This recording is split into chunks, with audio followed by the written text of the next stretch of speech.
Welcome to the Monday Monologue. Well, today I'm going to toss a couple of theories out there and observations I've made and just kind of see what the tube hi-fi world thinks about it. First one, I know there's a lot of folks out in this field of electronics and DIY audio and that kind of stuff who are super heavy into the mathematics of all of this.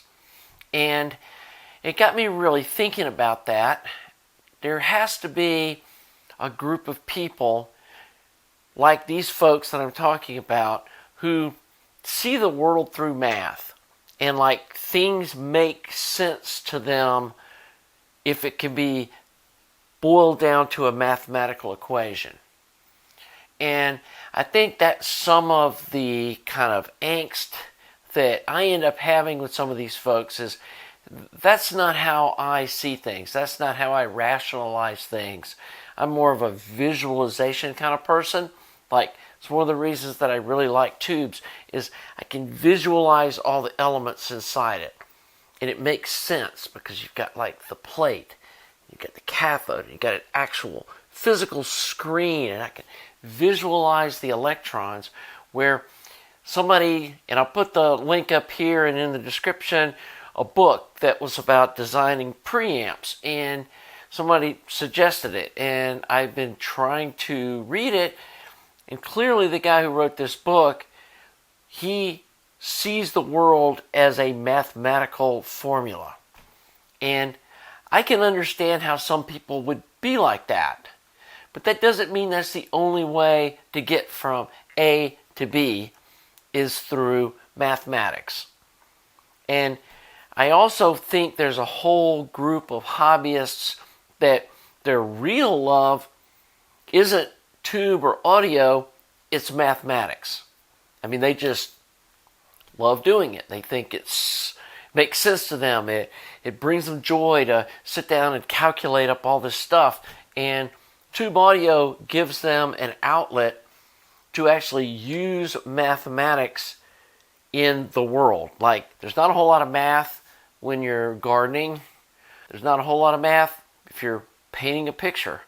There is some math in photography, but there's not a whole lot. But in this stuff, you can go down a deep rabbit hole in mathematics.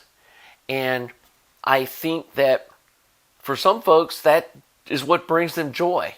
And I'm happy for them. But they need to understand that there's other folks that all math does is make my head hurt.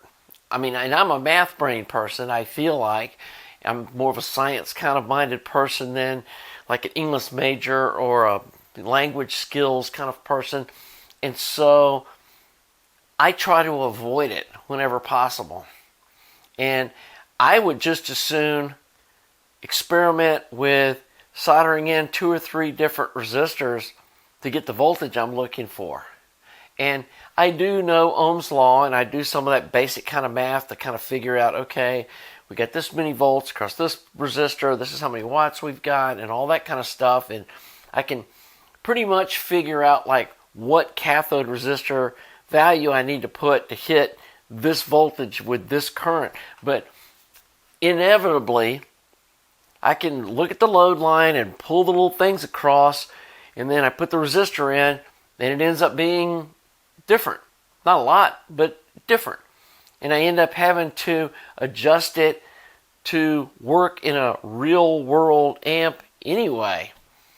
And so trying to calculate this stuff up to the nth degree just doesn't make sense to me. And I don't need to get where I want to go. So I think that's probably the difference between how I approach things and how some of these engineer type folks try to do tube stuff.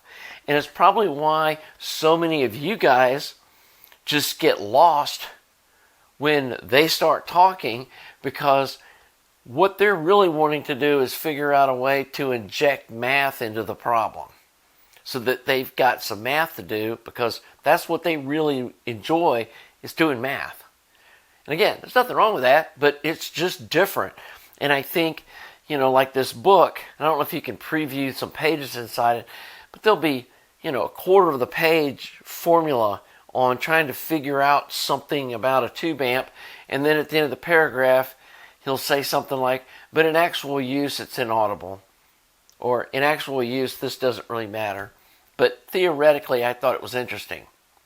See, to me, that's not interesting to me.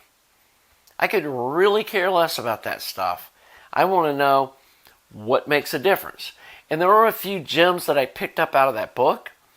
Like he was talking about heater voltage versus the current through the tube, and that you can adjust the heater voltage, like lower voltage, if you're going to be running lower current through the tubes, makes less noise. That's a good thing to know.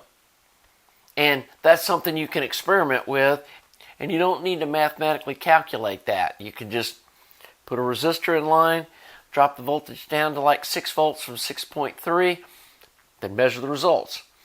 And same way, I don't need to calculate up the power that the amp's going to make, at what distortion, and all that kind of stuff. I can build the amp and hook it up to the Analog Discovery 2 and see what it does.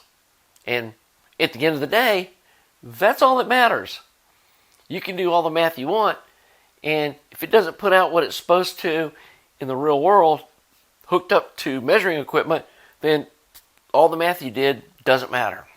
Anyway, I just was thinking about that the other day about, like the things that bring joy to me in this hobby is fabricating stuff from scratch.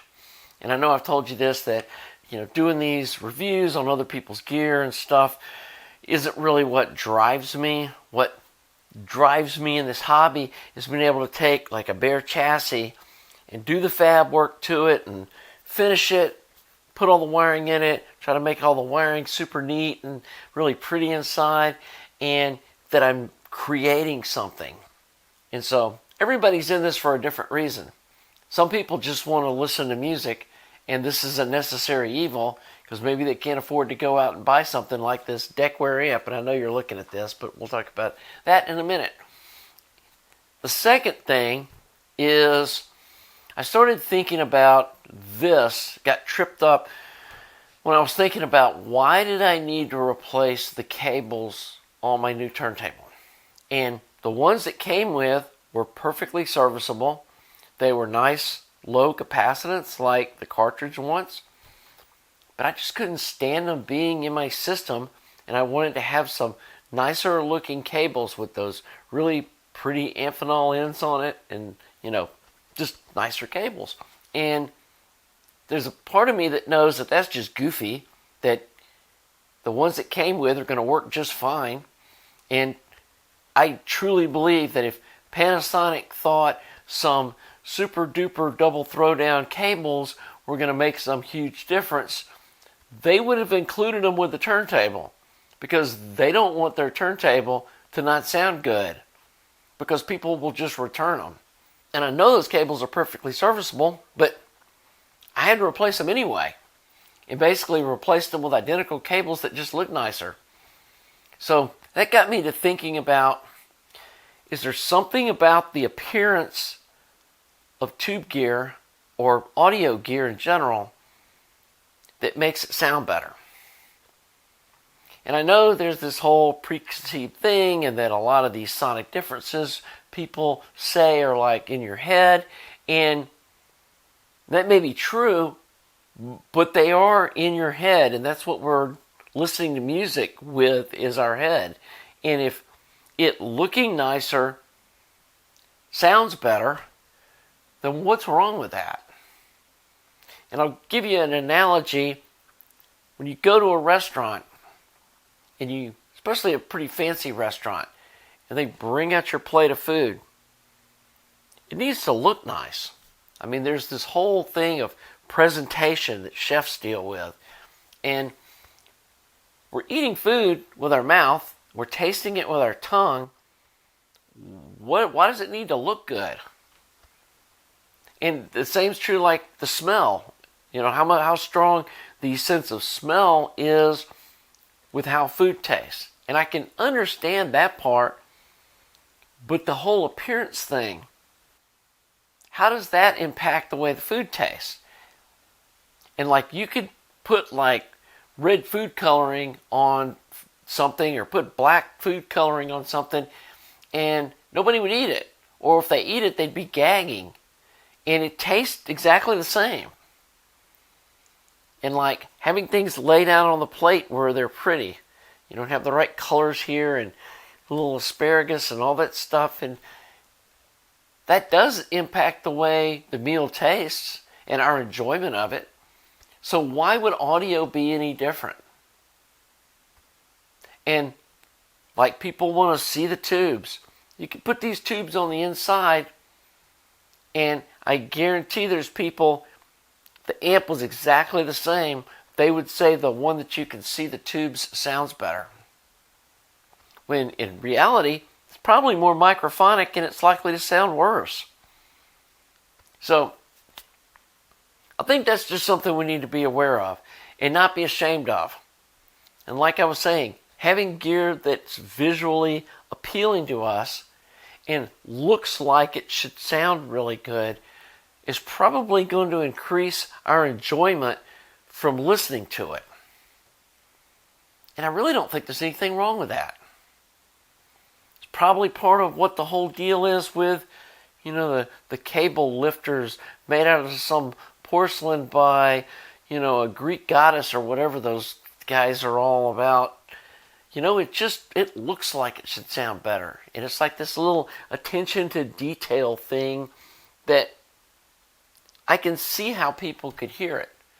Because again, we're listening with our brains. Our ears are just little bones and they're rattling with hairs. That's not anything.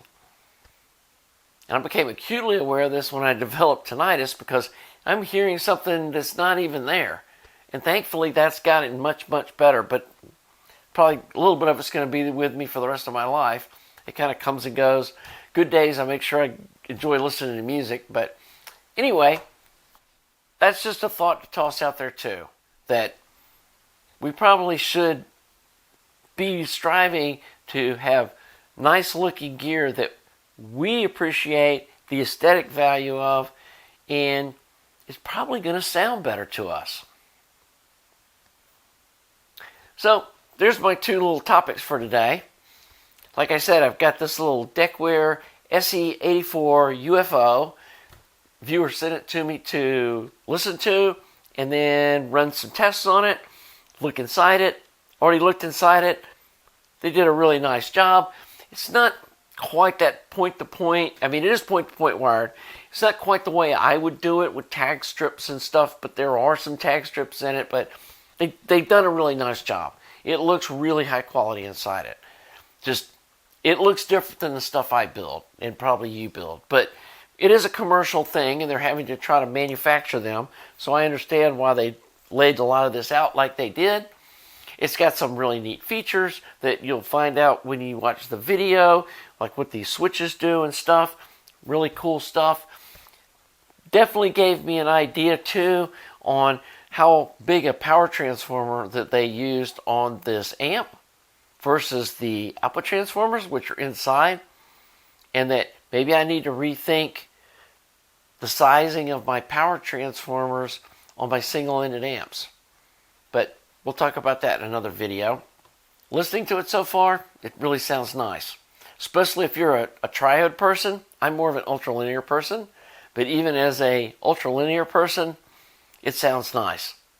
So, look forward to that review. Should be out here soon. Also if you missed it, did my first video on a vintage camera. We did the Topcon Super D or RE Super in other parts of the world. Think that's going to be a fun little addition to the channel. Folks that aren't into cameras, sorry. But I think a video every week or two on my other passion is just something that's going to be on the channel. And I hope some of y'all enjoy it. So anyway, I think that's going to wrap up the video for this week. Hope you're enjoying my content. If you are, please subscribe to the channel. Please like the video. Thanks to all you Patreon supporters. I really appreciate your support. Thanks to all you folks that make donations to the website. It's also super helpful.